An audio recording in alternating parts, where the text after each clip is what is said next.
Elle n'a pas été envoyée pour négocier. Elle n'a pas été envoyée pour observer. Elle a été envoyée pour décider si l'humanité méritait d'exister. Puis, elle l'a rencontrée. Elle est arrivée sans tonnerre, sans feu, sans préavis. Le ciel ne se fissura pas, le sol ne trembla pas, et aucun cri de terreur ne résonna dans les villes. L'humanité ne remarqua jamais l'instant précis où elle franchit le seuil entre les mondes. C'était intentionnel. Vue de l'orbite, la Terre lui paraissait fragile. Une sphère bleue enveloppée de nuages et de lumière, respirant doucement dans l'obscurité, inconsciente d'être observée, mesurée et jugée. Les océans reflétaient des étoiles lointaines. Les continents luisaient faiblement la nuit, éclairés par des milliards de vies minuscules et imparfaites qui consommaient de l'énergie simplement pour exister. Elle planait au-dessus de lui en silence, suspendue dans un vaisseau si évolué qu'il se confondait presque avec de la matière. Pour son peuple, l'espace n'était pas une barrière, mais un milieu. Un océan calme qu'il traversait sans friction, sans bruit. Elle se tenait seule dans la salle d'observation, les mains croisées derrière le dos, la posture impeccable. Grande, mince, maîtrisée, sa peau scintillait légèrement, non pas d'une lueur éclatante, mais animée de subtils motifs bioluminescents qui changeaient au rythme de sa respiration. D'un bleu-violet lisse, elle était marquée, le long de ses clavicules et de ses épaules, de symboles indiquant son grade. Elle n'était pas une simple émissaire, elle était juge sentinelle, l'un des rares à être chargé de prendre les décisions finales. Extinction ou préservation. Son nom, traduit imparfaitement en phonétique humaine, serait Aelira, mais aucune langue humaine ne l'avait jamais prononcé. Derrière elle, les parois de la chambre affichaient des données holographiques superposées, histoire humaine, biologie, courbe de conflit et probabilité d'extinction. Des flux d'informations infinis, compilés au fil de siècles d'observation à distance. Guerre, empire, fosse commune, chansons, tableaux, des enfants qui rient, ville en flammes, des mains qui se tendent l'une vers l'autre dans l'obscurité. L'humanité était contradictoire, émotionnellement instable, violente, créative, irrationnelle, dangereux. Le Conseil débattait depuis des décennies de la question de savoir si les humains finiraient par menacer l'équilibre entre les univers. Leur capacité d'adaptation effrayait même les civilisations les plus anciennes. Les humains n'ont pas évolué lentement, leur évolution a été fulgurante. Ils ont tiré des leçons de leurs échecs. Ils ont fait du désespoir une arme. Ils se sont liés farouchement, parfois de manière illogique, à des idées, les uns aux autres. Ils ont refusé de perdre espoir. Ce seul fait les rendait imprévisibles. La tâche d'Aelira était simple. Observer directement, intégrer localement, rendre le jugement. Son expression resta inchangée tandis que le symbole d'autorisation finale clignotait devant elle. Phase de jugement, déclenchée. Le vaisseau se replia sur lui-même, la réalité se courbant comme de la soie, et elle descendit. Elle a choisi une ville près de l'eau. Les villes étaient des épicentres émotionnels, des expressions concentrées des valeurs d'une espèce. Celle-ci s'étendait le long d'une côte sombre, ses lumières scintillant comme des constellations tombées sur la surface de la planète. Nuit, bien. Son point d'arrivée était une zone industrielle désertée près du port, abandonnée depuis longtemps selon les critères humains. Des structures métalliques rouillées se dressaient comme des squelettes, des grues figées dans leur mouvement comme si elles tentaient d'échapper à la mer. L'air avait un goût étrange.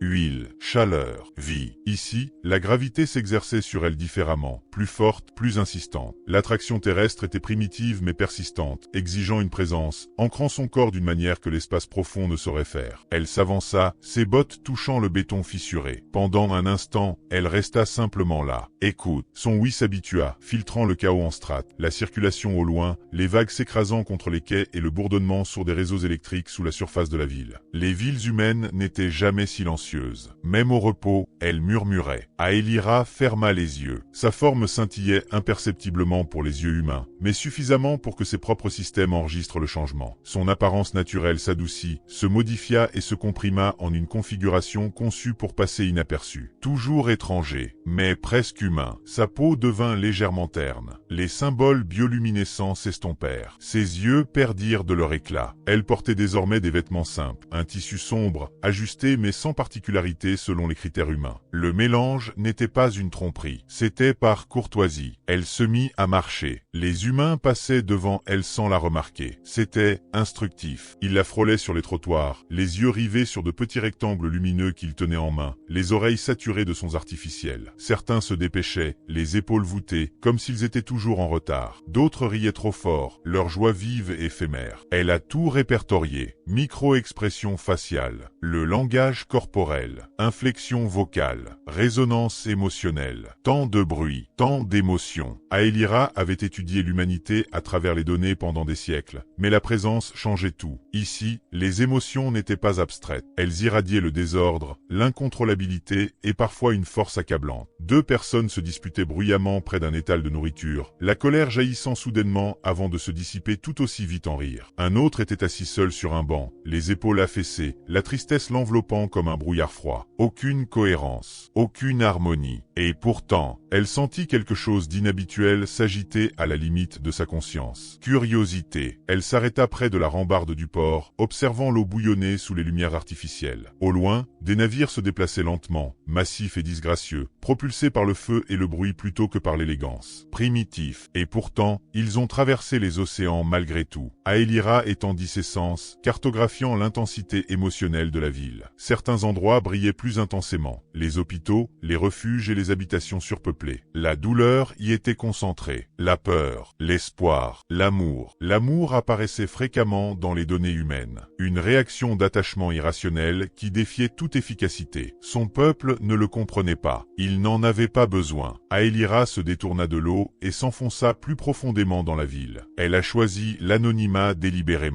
Pas de démonstration de force, pas de miracle, pas d'intimidation. Un jugement irréprochable exigeait de la retenue. Elle loua un petit logement sous une fausse identité. Un appartement étroit aux murs fins donnant sur un paysage de béton. L'endroit semblait précaire et instable, comme s'il allait s'effondrer sous le poids des meubles. L'architecture humaine privilégiait la vitesse à l'endurance. À l'intérieur, l'air était vicié. Le mobilier était minimaliste. Un lit, une table, une chaise. Aucune décoration. Aucune trace d'histoire. Parfait. Elle était assise au bord du lit, le dos droit, les mains posées légèrement sur ses genoux. Pour la première fois depuis son arrivée, elle s'autorisa à attendre. Ici, le temps s'écoulait différemment. Les minutes paraissaient plus longues. Le silence était plus pesant. Ses organes s'ajustèrent, se synchronisant avec le rythme diurne de la terre. Dehors, des voix parvenaient par les fenêtres ouvertes. De la musique, des disputes, une sirène lointaine, montant et descendant comme le gémissement d'un animal blessé. Aélira ne dormait pas. Elle a observé. Elle a repassé les interactions enregistrées, comparant ses attentes à la réalité. Les humains étaient moins disciplinés que prévu, mais aussi plus résilients. Leurs émotions extrêmes engendraient de l'instabilité, mais aussi des liens. Pourtant, les relations humaines n'étaient pas une vertu. Une espèce pourrait s'autodétruire par amour. C'est ce que craignait le conseil. Elle se leva et se dirigea vers la fenêtre, contemplant à nouveau la ville. Plus bas, un humain rit. Ce son lui parut étrange, pas désagréable, tout simplement inhabituel. Elle ressentit une oppression à la poitrine pendant un instant, une anomalie physiologique rapidement repérée et réprimée. Non pertinent. Elle n'était pas venue à ressentir. Elle était venue prendre une décision. La première phase allait bientôt se terminer. L'interaction directe était inévitable. Il lui faudrait un sujet, un être humain suffisamment proche pour observer les liens émotionnels, mais suffisamment distant pour rester objectif. Quelqu'un d'ordinaire, quelqu'un d'insignifiant, quelqu'un qui ne se douterait de rien, quelqu'un qui observe en silence le destin de son espèce qui plane tout près. Aélira se détourna de la fenêtre, son reflet faiblement visible dans la vitre. Pendant un bref instant inexplicable, elle se demanda ce que les humains verraient s'ils la regardaient vraiment. Puis cette pensée s'est évanouie. Demain, elle pénétrerait plus profondément dans leur monde. Demain, le jugement commencerait véritablement. Et elle n'en avait aucune idée. Que tout ce en quoi elle croyait au sujet de l'humanité, à propos de l'amour, à propos d'elle-même, commençait déjà à se fissurer. Aélira apprit rapidement que les humains levaient rarement les yeux. Ils évoluaient dans leur monde, l'esprit tourné vers l'intérieur, vers les soucis, les souvenirs, les obligations, les petits écrans lumineux qui leur offraient des bribes de connexion sans risque d'intimité. Leur corps existait en public, mais leurs esprits vivaient ailleurs. Cela rendait l'observation facile, trop facile. Pendant 3 jours, elle a parcouru la ville sans qu'on lui adresse la moindre attention, hormis quelques regards polis et quelques rencontres fortuites. Elle a visité des marchés où l'on échangeait de l'argent contre de quoi se nourrir, des cafés où l'on se retrouvait non pas pour manger mais pour flâner, et des gares où la fatigue était palpable. Elle écouta. Les humains parlaient constamment, mais disaient très peu de choses. Les mots étaient souvent des boucliers, des déguisements pour la peur, la solitude, le désir. Aélira a enregistré des modèles. Humour induit par le stress, déviation par le sarcasme, de l'affection déguisée en irritation, l'amour caché sous la routine. Son peuple communiquait avec précision. Rien n'était dit sans raison valable. Les émotions étaient maîtrisées, canalisées, efficaces. Les humains étaient inefficaces. Et pourtant, plus elle observait, plus cette inefficacité lui semblait délibérée. Comme si ressentir profondément était un choix qu'il refusait d'abandonner, même quand c'était douloureux. Cette observation la troubla. Elle l'a rencontré la 4e nuit. Il pleuvait, pas trop fort, juste assez pour adoucir la ville, estomper ses contours et ralentir les mouvements. Les réverbères se reflétaient sur le bitume mouillé, étirant des traînées dorées en longs fils tremblants. Aélira se tenait sous l'auvent d'une librairie fermée, observant les gouttes de pluie perler sur la vitre. Elle n'avait pas besoin d'abri, mais les humains, eux, l'exigeaient. Se fondre dans la masse impliquait de se fondre dans la masse. Elle l'a senti avant de le voir, non pas par le biais d'une perception avancée, mais par le biais d'un contraste émotionnel. Là où la rue régnait l'irritation, l'impatience et la fatigue, une sérénité tranquille s'installait. Ni le bonheur, ni la tristesse. Acceptation. Il marchait sans hâte, les mains dans les poches de sa veste usée, dont le tissu était assombri par la pluie. Son attitude était détendue mais prudente, comme s'il avait appris depuis longtemps à porter un fardeau sans se plaindre. Il s'arrêta près d'elle, lui aussi sous le surplomb. Pendant plusieurs secondes, aucun des deux ne parla. Les humains évitaient souvent le silence. Celui-ci, non. Finalement, il lui jeta un coup d'œil de côté, sans indiscrétion ni curiosité, juste pour accuser réception de sa présence. On dirait que ça ne compte pas s'arrêter, a-t-il déclaré. Sa voix était calme, basse, naturelle. Aélira inclina légèrement la tête, un geste qu'elle avait observé chez les humains pour signaler leur intérêt. Non, répondit-elle, ce n'est pas le cas. Son accent était neutre, soigneusement maîtrisé. Pourtant, son regard s'attarda une demi-seconde de plus que prévu. Pas d'ici, demanda-t-il. Un test, décontracté, sans danger. Elle croisa son regard. Est-ce évident? Il esquissa un sourire, ni aguicheur, ni amusé, juste bienveillant. Uniquement parce que vous faites réellement attention à la pluie, a-t-il dit. La plupart des gens ne le font pas. Cette déclaration l'a surprise. Je trouve ça intéressant, a-t-elle dit. Oui, répondit-il. Moi aussi. Une autre pause. La pluie tombait entre eux comme un secret partagé. Il tendit légèrement la main, paume vers le haut, pour recueillir les gouttelettes. C'est authentique, ajouta-t-il. Ça ne prétend pas être autre chose. Aélira regardait l'eau glisser sur sa peau, disparaître dans les lignes gravées par le temps et le travail. L'honnêteté est rare, a-t-elle déclaré. Il la regarda de nouveau, plus directement cette fois. Tu serais surprise. Quelque chose a changé. Pas dans l'air, en elle. Ils marchèrent ensemble sans l'avoir décidé. Lorsque la pluie s'est calmée, il a fait un geste vers le bas de la rue. Vous allez par ici? Oui, dit-elle, même si elle n'y était pas allée. Ils ont naturellement trouvé leur rythme. Il s'appelait Elias. Il ne donna pas de détails immédiatement. Les humains le faisaient rarement spontanément. Il se contenta de poser des questions simples. Où elle était allée auparavant, ce qu'elle pensait de la ville, si elle préférait le calme ou le bruit. Aélira a répondu honnêtement, de manière sélective. J'aime écouter, dit-elle. C'est rare, répondit Elias. En général, les gens attendent leur tour pour parler. Je ne crois pas, a-t-elle dit. Je l'ai remarqué. Il sourit de nouveau. Ce sourire resta gravé dans sa mémoire longtemps après qu'il eut disparu de son visage. Ils s'arrêtèrent dans un petit café encore ouvert malgré l'heure tardive. Une douce lumière se répandait sur la rue, invitante sans être insistante. Du thé? Demanda-t-il. Le café, à cette heure-ci, perturbe le sommeil. Je ne dors pas beaucoup, a-t-elle dit. Il haussa les épaules. Alors tu t'intégreras parfaitement. À l'intérieur, l'espace était intime. Des tables en bois, une musique douce, un parfum mêlé de douceur et d'amertume. L'homme a créé intentionnellement des environnements comme celui-ci. Des lieux conçus non pour la survie, mais pour le confort. Ils étaient assis l'un en face de l'autre. Aélira l'observait attentivement à présent. Homme, 35 ans environ, traces de travail physique, cicatrices discrètes, mains robustes. Son regard était fatigué mais alerte, comme s'il avait appris à rester vigilant même épuisé. « Puis-je vous poser une question ?» dit-il. « Oui. Qu'est-ce qui vous a amené ici ?» demanda-t-il. « Dans cette ville. » Aélira hésita. La vérité planait juste sous sa langue, lourde, dangereuse. « Pour comprendre, » dit-elle finalement. Elias hocha lentement la tête. C'est généralement la vraie réponse. Habituellement, demanda-t-elle. Les gens disent que c'est le travail, ou la famille, Ou l'argent, a-t-il répondu. Mais surtout, ils cherchent quelque chose qu'ils ne peuvent pas nommer. Aélira ressentit à nouveau cette oppression dans sa poitrine. Tu parles comme si tu avais fait des recherches, dit-elle. Je le suis toujours. Aucune amertume, aucun auto-apitoiement, simplement l'honnêteté. Le temps s'écoulait différemment avec lui. Les minutes s'étiraient sans la moindre gêne. Le silence s'installait naturellement entre les mots, au lieu d'exiger d'être comblé. Aélira remarqua que ses systèmes de surveillance interne se calmaient. Des sous-routines adaptatives abaissaient les niveaux d'alerte. Elle aurait dû corriger le problème. Elle ne l'a pas fait. Elias a payé leur boisson sans faire de commentaires. Lorsqu'ils revinrent dans la rue, la pluie avait complètement cessé. La ville sentait plus propre, plus doux. Ils se tenaient désormais face à face, un seuil tacite franchi. À la même heure demain, demanda-t-il d'un ton désinvolte. Elle a analysé les probabilités. La poursuite des interactions accroît le risque de contamination émotionnelle. Une exposition prolongée à un même sujet humain peut compromettre l'objectivité. C'était inefficace. Oui, dit-elle. Le mot sortit de ses lèvres avant même que le calcul soit terminé. Il sourit, un sourire plus éclatant cette fois. À bientôt. Il se retourna et s'éloigna, disparaissant dans la ville sans se retourner. Aélira resta longtemps là où elle était. De retour dans son appartement, elle repassait la scène en boucle. Cadence de la voix, micro-expression, changements émotionnels. Rien chez Elias n'était extraordinaire selon les critères du conseil. Et pourtant, elle se surprenait à réanalyser des moments qui n'avaient aucune valeur stratégique. Sa façon d'écouter, la patience de ses silences, l'absence d'attente dans son regard. Les humains désiraient souvent quelque chose. Elias avait désiré une présence. Cela la perturba. Elle a activé un canal privé pour communiquer avec ses équipes, non pas pour transmettre un rapport, mais simplement un journal de diagnostic. Mise à jour des observations. Les liens affectifs humains semblent moins manipulateurs qu'on ne le pense. Des études supplémentaires sont nécessaires. Elle fit une pause, puis ajoute. Note. Le sujet fait preuve d'un calme et d'une empathie anormaux. Valeur aberrante potentielle. Elle a fermé la chaîne. Tentative d'initiation de cycle de sommeil. Ils ont échoué. Les jours suivants se déroulèrent sans encombre. Ils se rencontrèrent à nouveau. Et encore. Promenade. Conversation. Moment de calme partagé sans programme précis. Elias n'a jamais insisté pour en obtenir davantage. Paradoxalement, cela l'a rapproché. Il a parlé de son travail de réparation des machines portuaires, des nuits passées à regarder les navires partir et à se demander qui ils transportaient. Il a parlé de la perte sans la dramatiser. Une relation qui s'était terminée non par une trahison, mais par l'épuisement. Parfois, dit-il un soir, deux personnes évoluent tout simplement dans des directions différentes. Aélira y réfléchit. Au sein de son peuple, les liens ne se sont pas dissous. Ils ont été conçus pour durer. Elle réalisa que l'amour humain était fragile par nature. Et pourtant, les humains ont quand même fait ce choix. Encore et encore. Pourquoi? Un soir, alors qu'il se tenait face à l'eau, Elias la regarda différemment. Non pas avec suspicion, avec une curiosité aiguisée par la proximité. Tu ne parles pas beaucoup de toi, dit-il doucement. J'observe, répondit-elle. Même les observateurs ont des anecdotes à raconter. Elle se tourna vers lui. Que souhaitez-vous savoir? Il hésita. Pourquoi as-tu l'air de retenir quelque chose? Dit-il. Tout le temps. Elle sentit son souffle se couper, un réflexe physiologique qu'elle n'avait pas complètement maîtrisé. Peut-être, dit-elle avec précaution, parce que certaines vérités sont dangereuses. Elias étudia son visage. Oui, dit-il doucement. Je comprends. Il n'a pas posé plus de questions. Cette contrainte l'a affecté plus que n'importe quelle exigence. Cette nuit-là, de nouveau seule, Aélira se tenait devant le miroir. Elle examina son reflet, assez humain pour se fondre dans la masse, assez étranger pour rester distant. Elle posa une main sur sa poitrine. La tension était plus forte maintenant. Ses systèmes l'ont de nouveau signalé. Seuil de déviation émotionnelle imminent. Elle aurait dû mettre fin au contact. J'aurais dû réaffecter les matières. J'aurais dû revenir au mode observation seul. Au lieu de cela, elle murmura quelque chose qu'aucun juge sentinelle n'avait jamais murmuré auparavant. Je n'en ai pas envie. Dehors, la ville respirait. Et quelque part au sein de ce monde, un simple être humain, inconscient de son importance, était en train de changer le destin de toute son espèce, simplement par sa nature humaine. Aélira a commencé à remarquer les changements avant de les admettre. Au début, c'était subtil, à peine perceptible. On prenait un peu plus de temps pour choisir ses mots avant avant de parler. On tardait à mettre fin aux conversations avec Elias. On préférait de plus en plus le silence partagé à la solitude. Ces écarts auraient inquiété le conseil. Cela l'inquiétait aussi, mais pas suffisamment pour arrêter. La ville les avait appris. Pas officiellement, les villes ne reconnaissaient jamais les individus, mais par ces petites attentions discrètes qui comptaient. Le propriétaire du café acquiesça lorsqu'ils entrèrent ensemble. Le barista ne leur demanda plus s'ils voulaient leur boisson habituelle. Ils étaient devenus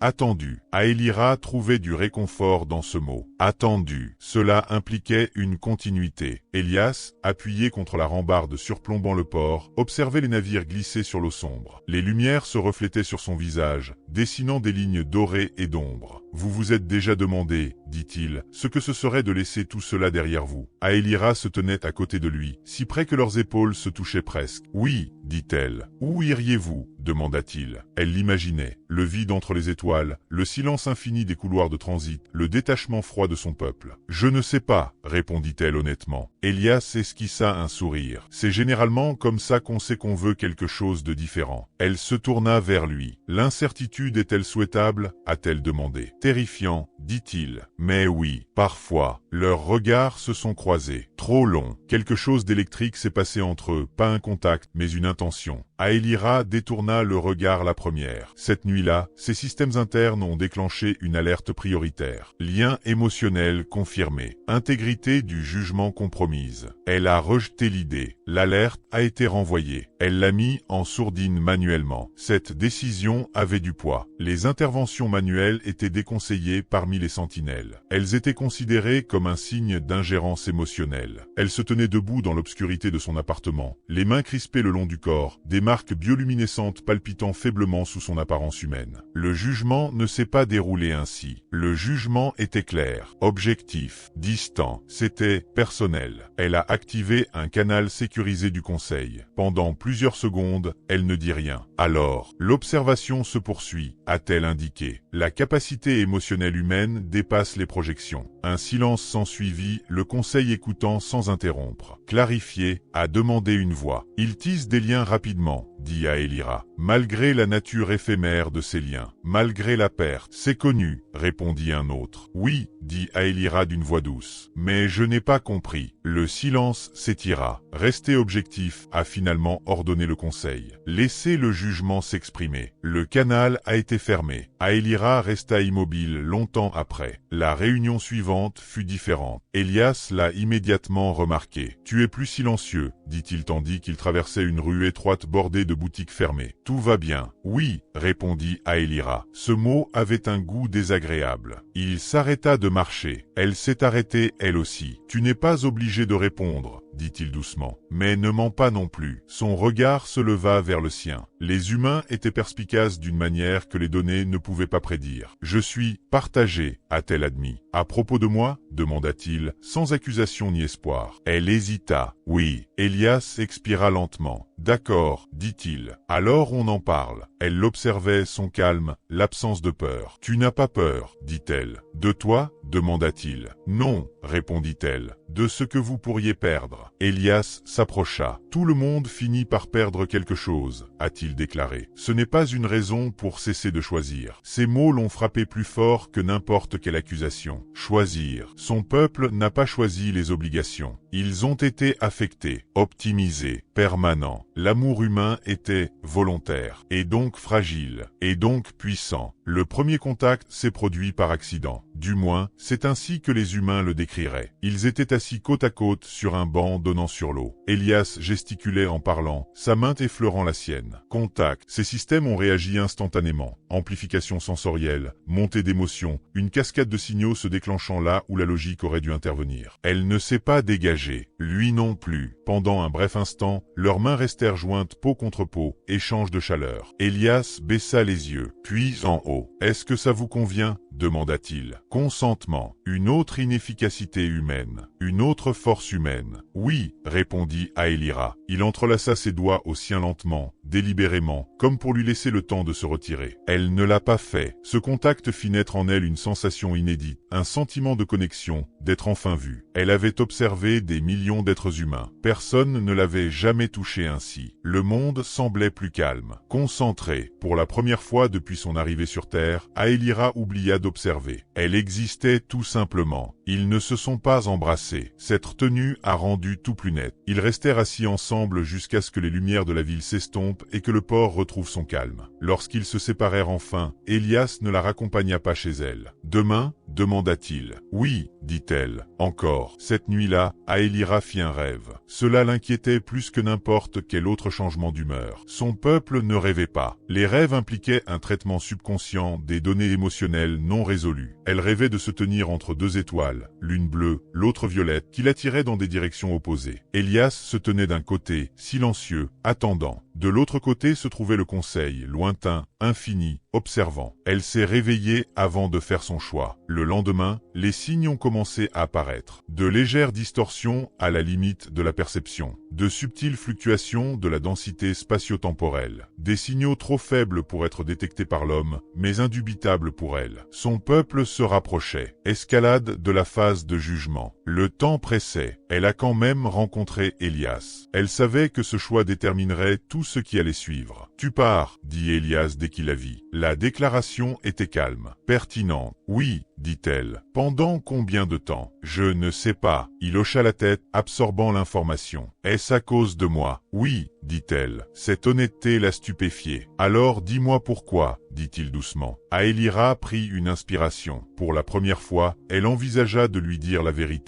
vérité tout entière. Elle imagina sa réaction, incrédulité, peur, rejet, ou pire, acceptation. Elle leva la main, ses doigts effleurant sa joue, un choix délibéré cette fois. « Je ne peux pas, » murmura-t-elle. « Pas encore. » Elias ferma brièvement les yeux au contact. « D'accord, » dit-il, « mais ne disparaissez pas. »« Je ne le ferai pas, » a-t-elle promis. Le mensonge a fait mal. Cette nuit-là, seule sous les étoiles, Aélira laissa tomber son masque humain. Des symboles bioluminescents scintillaient doucement sur sa peau. Ses yeux brillaient d'une lumière extraterrestre. Au-dessus d'elle, l'espace tremblait. La frontière entre les mondes s'est amincie. Son peuple arrivait, et lorsqu'ils arriveraient, elle devrait choisir entre jugement et le lien qu'elle n'aurait jamais dû tisser. Le ciel a changé en premier. Les humains ne l'ont pas remarqué immédiatement. Ils prêtaient rarement attention au ciel, sauf lorsque celui-ci exigeait leur attention. Tempête, incendie, catastrophe. La subtilité leur échappait. Mais Aélira le sentit dès l'instant où la pression atmosphérique changea d'une manière que la physique ne pouvait expliquer. La frontière entre les univers s'est amincie. Au-dessus de la ville, par-delà les nuages et la pollution lumineuse, l'espace se repliait sur lui-même, non pas violemment, mais délibérément. Comme un souffle retenu trop longtemps, enfin relâché. Son peuple était arrivé, pas sur les navires, en présence. Aélira se tenait sur le toit de son immeuble, la brise nocturne lui caressant la peau. Son déguisement humain scintillait, peinant à conserver sa cohérence sous la pression de la proximité. Elle l'a laissé tomber. Des marques bioluminescentes s'épanouissaient sur son corps, radieuses et indubitables. Ses yeux luisaient doucement, reflétant des constellations qu'aucun télescope humain n'avait jamais répertoriées. L'air vibrait. Un cercle de lumière se forma au-dessus de la ville, invisible à l'œil nu, mais suffisamment vaste pour engloutir des continents. Le conseil s'est adressé directement à ses pensées. Sentinelle juge Aélira, votre période d'observation est terminée. Elle ferma les yeux. Je sais. Préparez-vous à rendre votre jugement. Elle n'a pas répondu immédiatement. En contrebas, la ville continuait comme si de rien n'était. Les voitures circulaient. Les lumières vacillaient. Quelque part, quelqu'un riait. Ailleurs, quelqu'un pleurait. Ignorant, non préparé. Elle ouvrit les yeux et murmura quelque chose qu'elle n'avait jamais murmuré auparavant. S'il vous plaît, attendez. Un silence suivit. Alors, clarifiez. J'ai besoin de plus de temps, a déclaré Aélira. L'humanité n'est pas encore pleinement comprise. La réaction fut immédiate, plus froide que l'espace. Vous avez été envoyé pour comprendre. N'hésitez pas. Elias l'a ressenti lui aussi. Pas le ciel, l'absence. Il se réveilla avec un sentiment de malaise pesant sur la poitrine, comme si quelque chose d'essentiel avait changé pendant son sommeil. La ville, par sa fenêtre, semblait identique, mais elle paraissait vide. Il a pris son téléphone. Aucun message, aucune explication. Seule une certitude tranquille se formait désormais dans son esprit. Aélire. Il ne savait pas pourquoi il faisait confiance à cet instinct. Il vient de le faire. Il s'habilla rapidement et quitta son appartement, errant dans la ville sans but précis, guidé par quelque chose de plus profond que la raison. Les humains appelaient cela l'intuition. Aélira a qualifié cela de terrifiant. Le conseil se manifesta autour d'elle, non pas physiquement, mais sous forme de silhouettes colossales de lumière et de gravité, visibles uniquement pour elle. Leur présence courbait subtilement la réalité, tirant sur la trame de l'espace. La trajectoire de l'humanité est insoutenable, a déclaré une voix. La probabilité de conflit dépasse les seuils acceptables. La volatilité émotionnelle menace la stabilité interuniverselle. Il s'aime, a dit Aélira. Le mot résonna étrangement dans la chambre mentale. L'amour n'a rien à voir là-dedans, répondit le conseil. Non, dit-elle, ce n'est pas le cas. Elle fit un pas en avant, dressant sa résistance contre des forces plus anciennes que les étoiles. Ils tissent des liens en sachant qu'ils se briseront, poursuivit-elle. Ils choisissent l'attachement malgré la perte. Ils protègent les faibles même au prix de tout. Un comportement irrationnel, a déclaré le conseil. Oui, acquiesça Aélira. Et puissant. Le conseil marqua une pause. Une chose rare. Elias atteignit le port juste au moment où le vent se leva brusquement. Les vagues s'écrasaient contre les quais avec une force inhabituelle, comme en réaction à une marée invisible. Il se sentait ridicule de rester là, seul, à scruter l'obscurité. Puis il la vit, ou plutôt, il a vu quelque chose. Une silhouette se tenait à l'extrémité de la jetée, auréolée d'une faible lueur, l'air autour d'elle vibrant d'une chaleur intense. Elle était plus grande qu'auparavant, plus lumineuse, d'un autre monde. Aélire. Il s'est figé. La peur a déferlé, vive et indéniable. Mais cela ne l'a pas fait fuir. Cela l'a enraciné sur place. Elle se retourna lentement. Leurs regards se croisèrent. Tout ce qu'il ne comprenait pas s'est cristallisé en une clarté terrifiante. Tu n'es pas humain, dit-il. Non, répondit-elle. Ce mot avait un poids tel qu'il pouvait plier la nuit. Elias avala. Qu'est-ce que tu es? Aélira s'avança vers lui, chaque mouvement précis, contrôlé. J'ai été envoyé pour juger votre espèce, dit-elle. Le silence engloutit la jetée. Elias rit une fois, un rire bref et incrédule. Bien sûr que tu l'étais. Elle le surveillait attentivement à présent. Tu n'as pas assez peur, dit-elle. J'ai une peur bleue, a-t-il répondu. Je ne crois pas que la peur puisse changer ce qui compte vraiment. Cette réponse l'a frappé plus fort que n'importe quelle arme. Au-dessus d'eux, le ciel tremblait. La réalité se répercuta. Les yeux humains commencèrent alors à le remarquer. Une étrange lueur à l'horizon, des étoiles qui se déplaçaient là où elles ne le devraient pas. La panique s'est emparée de la population. Aélira sentit la présence du conseil s'intensifier. Le jugement doit suivre son cours, ont-ils insisté. Elle se retourna vers eux. Je refuse, a-t-elle dit. Le mot a explosé à travers les dimensions. Le refus n'est pas une option. C'est ça, répondit Aélira. Je le choisis. Elias la fixa du regard. Vous nous choisissez, dit-il doucement. Je choisis l'humanité, a-t-elle déclaré. Pas lui. Pas encore. Cette distinction était importante. Le conseil descendit. Pas physiquement, mais par l'autorité. L'espace se comprima. La gravité s'intensifia. L'air lui-même semblait lourd, oppressant. Aélira resta ferme. Elias s'est placé à côté d'elle. Le conseil l'a alors remarqué. Humain, une voix s'adressa directement à lui. Tu es insignifiant. Elias n'a pas bronché. Je sais, dit-il. Cette réponse les a déconcertés. Et pourtant, poursuivit-il, vous êtes ici grâce à nous. Le conseil marqua une nouvelle pause. Elias leva les yeux vers le ciel scintillant, puis les reporta sur Aélira. Vous n'avez pas besoin de nous sauver, dit-il. Nous survivrons ou non. Mais nous ne mendions pas. Nous ne renonçons pas à ce que nous sommes simplement pour continuer d'exister. Les mots résonnèrent bien au-delà de la jetée. Aélira sentit quelque chose changer. Le conseil l'a ressenti lui aussi. Vous acceptez l'extinction, ont-ils dit. Si c'est le prix à payer pour être humain, répondit Elias. Alors oui, c'était le moment. Le véritable moment HFY.